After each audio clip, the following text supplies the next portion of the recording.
මෙන්න මම අලුතෙන් හදන මැෂින් එක. මෙහිදී කරන්නේ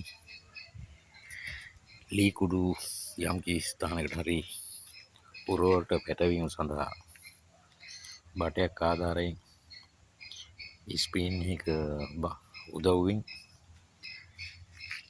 එය වෙනත් ස්ථානයකට ඇද ගැනීමේ යන්ත්‍රයක්.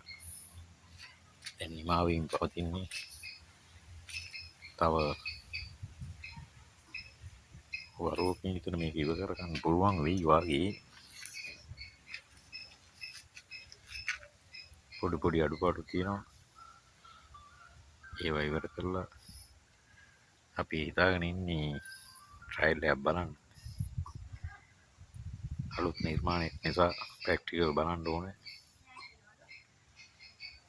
එහෙනම් තියෙනවා අලුත් නිර්මාණ කරනකොට මම ඕගොල්ලන්ට පෙන්වන්නම්කෝ තවත් වීඩියෝකින්.